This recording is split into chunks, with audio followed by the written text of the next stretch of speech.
দর্শক আপনাদের সকলকে স্বাগত জানাই আমাদের আজকের অনুষ্ঠানে। কানাডায় নির্মিত এবং টরন্টো থেকে প্রচারিত বাংলা টেলিভিশনের আজকের এই আয়োজন নিয়ে আপনাদের সাথে রয়েছি আমি নাজমা কাজী। আশা করি আপনারা সবাই ভালো আছেন। মেজর জেনারেল প্রেমাংশু চৌধুরী, ভারতীয় সেনাবাহিনীর অবসরপ্রাপ্ত এই জেনারেল 1971 সালে আমাদের স্বাধীনতা যুদ্ধকালীন সময়ে মিত্রবাহিনীর সাদার্ন সেক্টরের কমান্ডার হিসেবে দায়িত্ব পালন করেছিলেন। সম্প্রতি জেনারেল চৌধুরী বাংলা টেলিভিশনে নিমন্ত্রিত হয়ে এসেছিলেন। আমাদের স্টুডিওতে তার সাথে কথা বলেছেন ফারহানা আজিম শিউলি।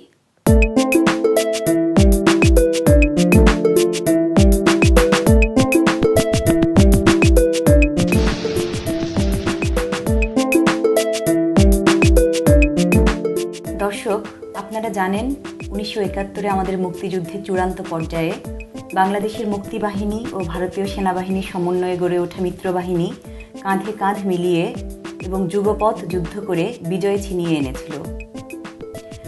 ভারতীয় সেনাবাহিনীর বাঙালি officer major general Premangshu Chowdhury 1971-এ আমাদের মুক্তিযুদ্ধ সংগঠনে গুরুত্বপূর্ণ ভূমিকা পালন করেছিলেন।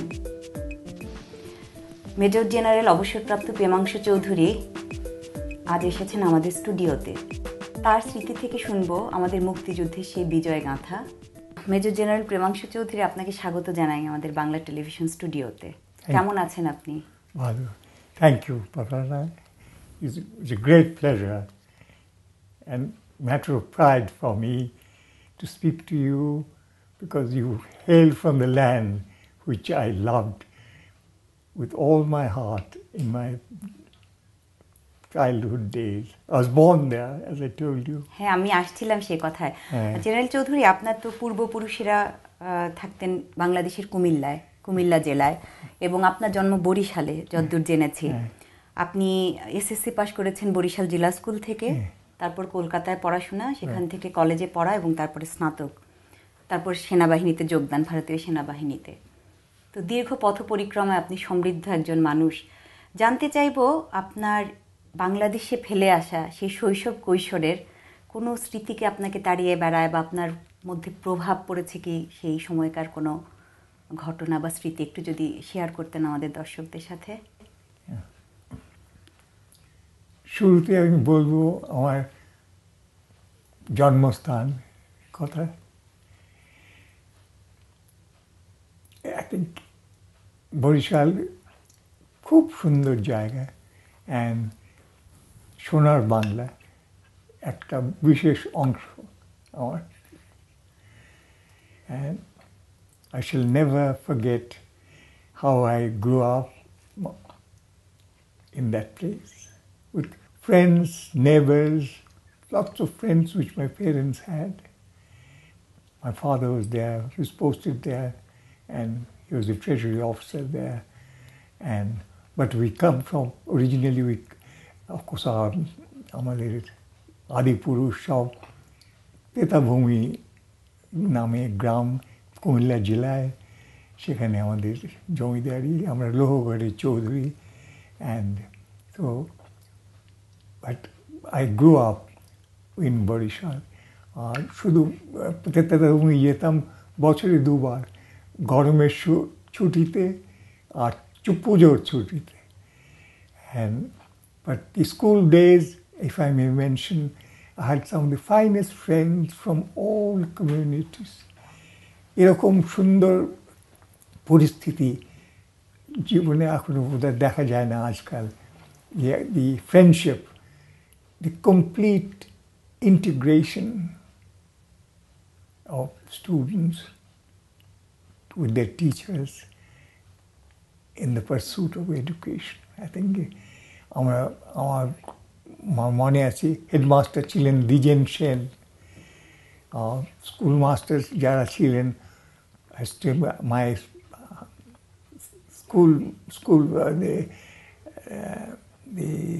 school master, main school master was Muhammad Fasi. Oh, he was one of God's own men. He came from North Bengal. He came from a zamindar family, and he had lost his wife, he told us, at a young age, never got married, and his whole life was devoted to teaching, and he used to teach us beautifully, strict, but after the school hours, I'll never forget, he used to make us sit down with him and discuss anything we wanted to. তাহলে মানে বোঝা যাচ্ছে যে আপনার কথা থেকেই বেরিয়ে এলো যে আপনি সেই যাতায়াতের জিনিসগুলো খুব উপভোগ করতেন এবং সেই শিক্ষকের কথা আপনার এখনো খুব রিমার্কেবলি মনে আছে। Never forget. এবারে জেনারেল চৌধুরী একটু অন্য প্রসঙ্গে আসি, আপনার জন্য প্রাসঙ্গিক সেই বিষয়টা। আমরা ইতিমধ্যে আমাদের দর্শকদের জানিয়েছি এবং সবাই জানেন যে আমাদের মুক্তিযুদ্ধে চূড়ান্ত বিজয়টা এসেছিল ভারতীয় সেনাবাহিনী এবং আমাদের মুক্তিবাহিনীর সমন্বয়ে গড়ে ওঠা মিত্রবাহিনীর যৌথ যুদ্ধের ফলে। আপনি সে সময়ে মিত্রবাহিনীর একজন উচ্চপদস্থ সামরিক কর্মকর্তা ছিলেন। আমাদের যুদ্ধের সাথে আপনার সম্পৃক্ততার বিষয়টা একটু যদি আমাদের দর্শকদের বলতেন। The 1970-তে, at the end of 1970, আমার পোস্টিং হলো কলকাতায়। আমি তার আগে ছিলাম জিওসি লাদাখে, আর ওখান থেকে আমাদের চিফ আমাকে পোস্টিং দিলেন কলকাতায়। And I was put in charge as I went there as the GOC, Bengal area, and I was given the special task of dealing with the Naxalite problem, which was faced by West Bengal at that time, and the problem was very severe. The whole state was put under the president's rule, and luckily we planned to have sufficient number of troops inducted to deal with the situation. And so civil government আর সবাই মিলে আমরা একসঙ্গে we brought the whole problem under control, and তারপরে তার সঙ্গে সেই সময়ই বাংলাদেশে তখন ছিল ওটা east Pakistan, the freedom movement had started in a very strong manner, and ওখানকার the ripples from the situation there reached us very strongly, and then there were a lot of refugees started coming in, and the number was enormous. And at the end of 2-3 months of refugees movement in West Bengal, the number reached to about 10 million. 10 million of them, or over 10 million. So, and the civil administration was too much for them. So with a large force, luckily for me, about 3 divisions worth, which were under my command at that time, luckily they were there, and they were also all helping the civil government in every possible way to deal with the situation.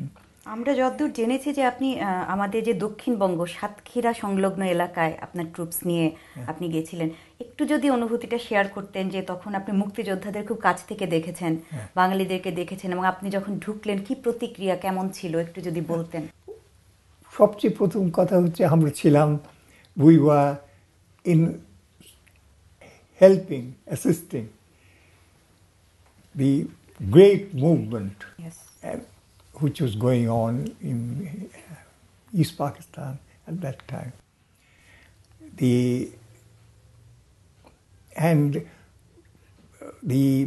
Along with the refugees, lots of people came in who were ex-soldiers, and also people like General Osmani came on the scene, and he collected all his old people, and lots of volunteers came.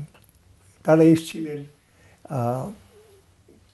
They came with a tremendous spirit, and which is seen in very few places, and of dedication, of devotion, and fearless.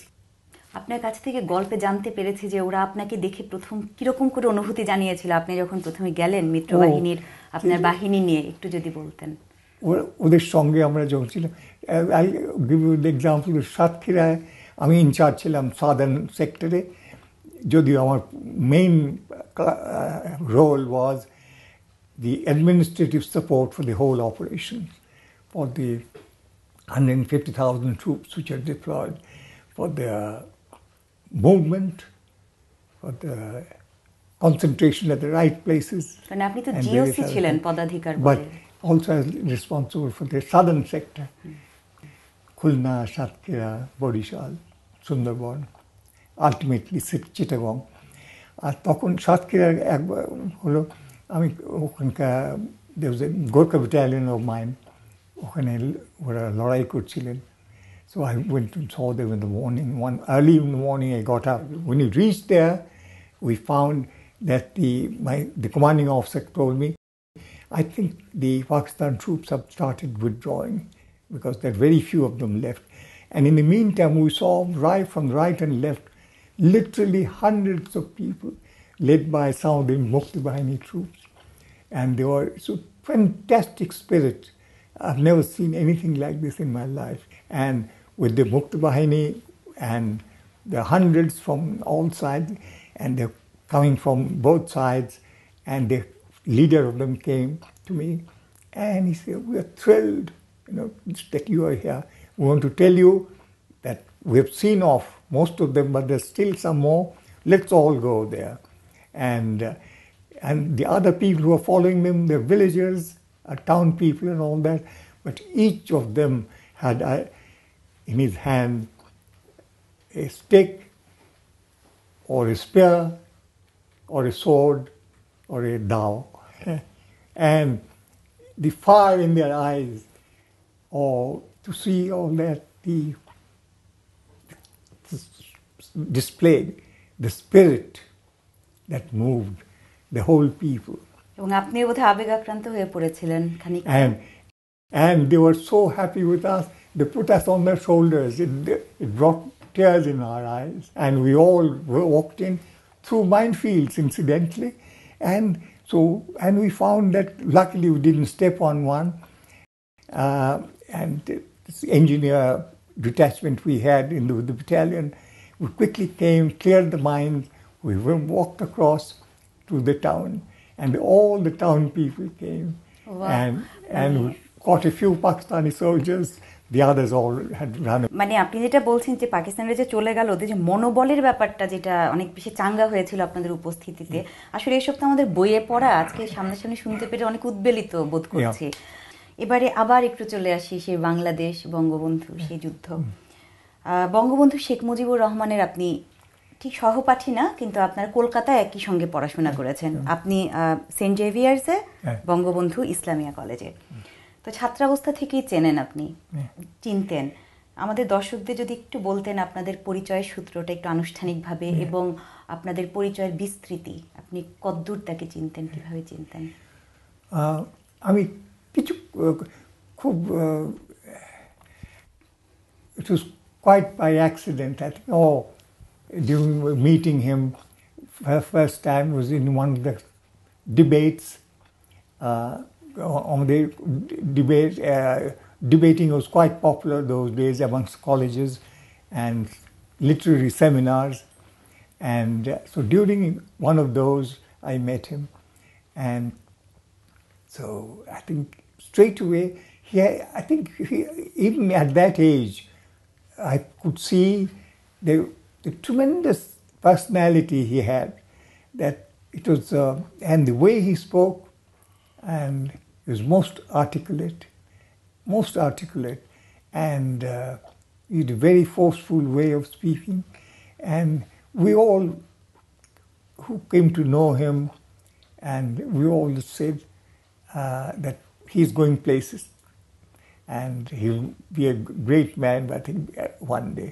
এটি আমাদের দর্শকদের জন্য হয়তো খানিকটা নতুনও, general Chowdhury, যে শেখ মুজিব তো একসময় অবিসংবাদিত নেতা হয়েছেন বটেই, যে তিনি যখন ভালো ডিবেটার ছিলেন কলেজে পড়া অবস্থায়, এবং আন্তঃ কলেজ প্রতিযোগিতায় উনি অবতীর্ণ হতেন। তারপর সেমিনারে নিয়মিত একজন মুখ ছিলেন এবং আপনি তাকে পেয়েছেন খুবই কম্পিটিটিভ একটা মানুষ হিসেবে। এটা আমাদের দর্শকরা আশা করি এটি তাদের জন্য কিছুটা নতুন তথ্য বা আমরা জেনে উপকৃত হচ্ছি।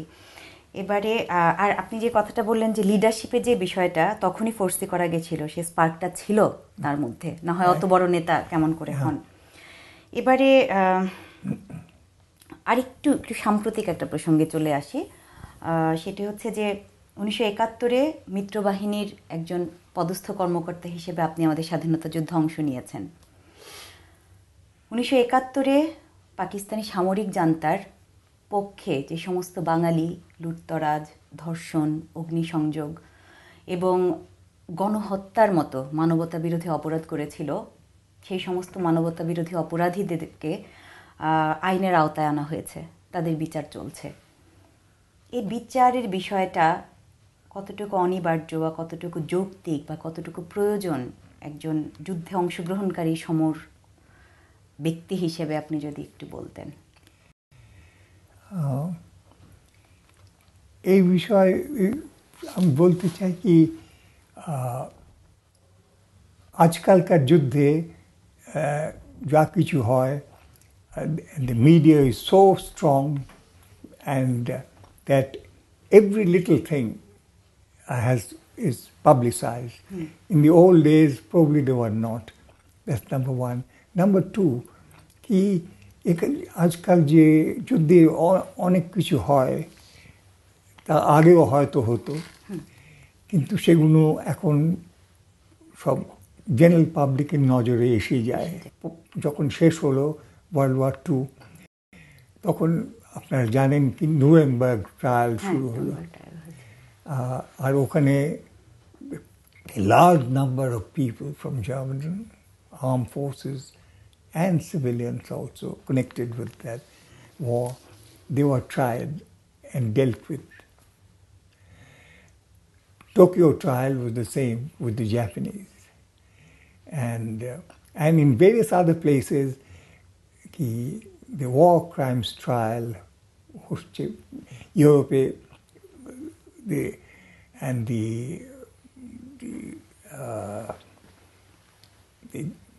World Court, the Court of Justice. এই ট্রায়ালগুলোর লাইটেই কিন্তু অনেকটা খুব স্বচ্ছতা যতদূর সম্ভব পারা যাচ্ছে তাদেরকে বিচারের আওতায় আনা হয়েছে। And this was inevitable, what is happening in Bangladesh, to my mind. This is my personal view. And it is most unfortunate some incidents had taken place, no doubt, because they have been proved, I suppose. But if atrocities are caused by soldiers in unsoldierly acts, that is, to my mind, as a soldier, purely as a soldier, and without any undertones of politics or anything. অর্থাৎ ঐতিহাসিকভাবে বলা যায় যে এই ধরনের ট্রায়ালগুলো অনেকটা inevitable. আপনি যে শব্দটি উচ্চারণ করলেন, আসলে জেনারেল চৌধুরী, আমাদের মুক্তিযুদ্ধে কিন্তু একজন সমন্বয়ক আপনি। একভাবে তো অবশ্যই আমাদের সমন্বয়ক। আমরা অত্যন্ত গর্বিত, আনন্দিত আপনাকে আমাদের এখানে পেয়ে, এবং আমাদেরকে সময় দেবার জন্য আপনাকে অশেষ ধন্যবাদ। I thank you for all the kindness you showed in this interview, and the understanding and the homework you did. And I'm sorry, আমি আমার বাংলা বলবার অভ্যেসটা কমে গেছে, জীবনে বেশিরভাগটাই আমি বাইরে কাটিয়েছি, but please forgive me that I've been speaking to you in English most of the time, but I couldn't help it. But it's with great pride I'm sharing whatever little I could remember from my old days at 93. ওইটুক স্মৃতিচারণ থেকে এই বয়সের বিবেচনায় আমরা যা পেয়েছি, আমরা অত্যন্ত আনন্দিত। অনেক ধন্যবাদ আপনাকে। It's a great privilege. Thank you very much. banglatelevision.net আমাদের ওয়েবসাইট। পৃথিবীর যে কোনো প্রান্ত থেকে যে কোনো সময়ে আমাদের অনুষ্ঠান দেখতে লগ অন করুন।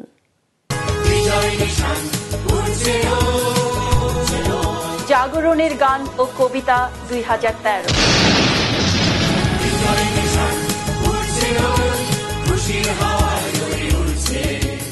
বাংলাদেশের স্বাধীনতা যুদ্ধ বিজয়ের ৪২তম বর্ষপূর্তি উপলক্ষে বাংলা টেলিভিশন কানাডার বিশেষ অনুষ্ঠানে প্রচার হবে জাগরণের গান। ডিসেম্বরের ২১ তারিখে বেলা ১১:৩০ চ্যানেল 10 ও 63-তে অগণিত মানুষের প্রাণপণ যুদ্ধ চলবেই চলবেই চলবে।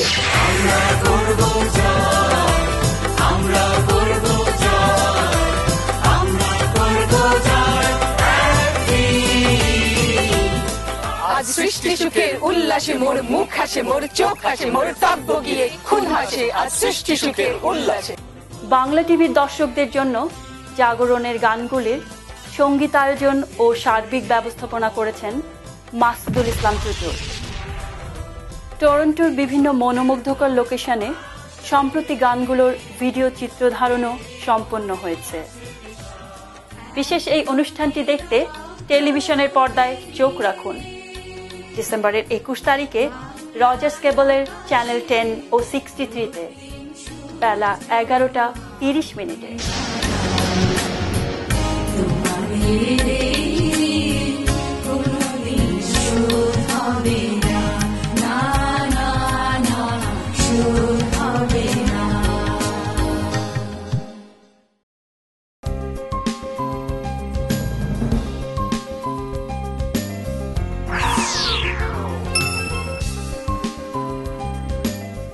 পল্টু কুমার শিকদার, বাংলাভাষী Canadian barrister, immigration, personal injury, criminal law, real estate সহ যে কোনো বিষয়ে আইনগত পরামর্শের জন্য নির্ভরযোগ্য ও বিশ্বস্ত।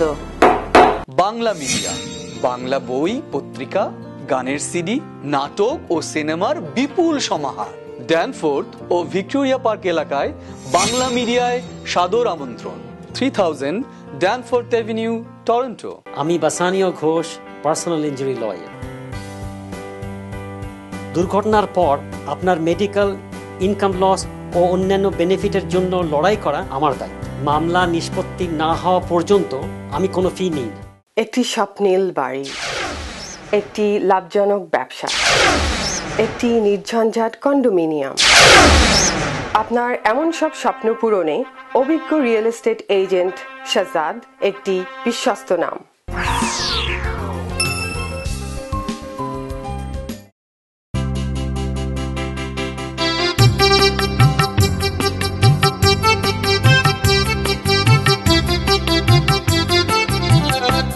শোনো একটি মুজিবরের থেকে লক্ষ মুজিবরের কণ্ঠস্বরের ধ্বনি, প্রতিধ্বনি আকাশে বাতাসে উঠে রনি। বাংলাদেশ আমার বাংলাদেশ, বাংলাদেশ আমার বাংলাদেশ।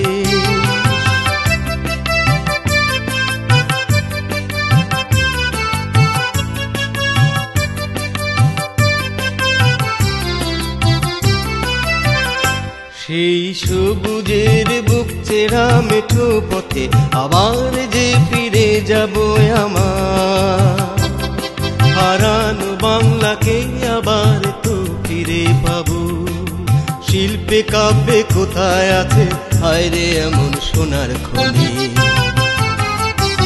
শোনো একটি মুজিবরের থেকে লক্ষ মুজিবরের কণ্ঠস্বরের ধ্বনি, প্রতিধ্বনি আকাশে বাতাসে উঠে রনি। বাংলাদেশ আমার বাংলাদেশ।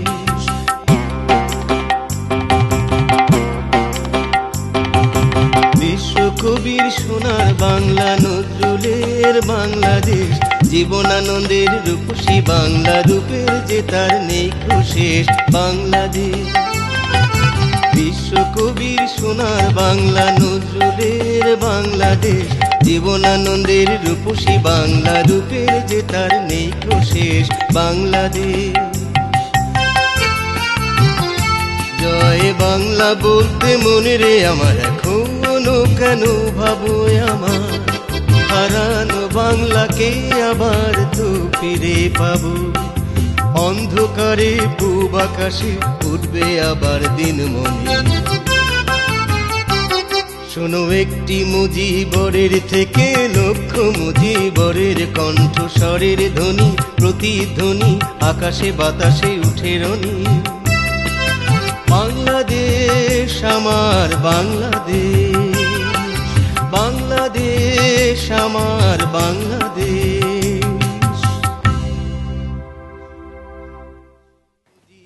দর্শক, এই ছিল আমাদের আজকের আয়োজন। আপনাদের সকলকে অনেক ধন্যবাদ আমাদের সাথে থাকার জন্য। বাংলা টেলিভিশন কানাডার পরবর্তী অনুষ্ঠান প্রচারিত হবে ঠিক এক পক্ষকাল পরে একই সময়ে একই চ্যানেলে। দেখবার আমন্ত্রণ রইল। সে পর্যন্ত আপনারা সবাই ভালো থাকুন, সুস্থ থাকুন, আর বাঙালির সাথে বাংলা বলুন। বাংলা নজরুলের বাংলাদেশ, জীবনানন্দের রূপসী বাংলা, রূপের যে তার নেই শেষ বাংলাদেশ। বিশ্বকবির সোনার বাংলা নজরুলের বাংলাদেশ, জীবনানন্দের রূপসী বাংলা, রূপের যে তার নেই শেষ বাংলাদেশ। জয় বাংলা বলতে মনে রে আমার এখনো কেন ভাবো আমার, হারানো বাংলাকে আবার তো ফিরে পাবো। অন্ধকারে পূব আকাশে উঠবে আবার দিন মনে। শোনো একটি মুজিবরের থেকে লক্ষ মুজিবরের কণ্ঠস্বরের ধ্বনি, প্রতিধ্বনি আকাশে বাতাসে উঠে রনি। বাংলাদেশ আমার বাংলাদেশ, বাংলাদেশ আমার বাংলাদেশ।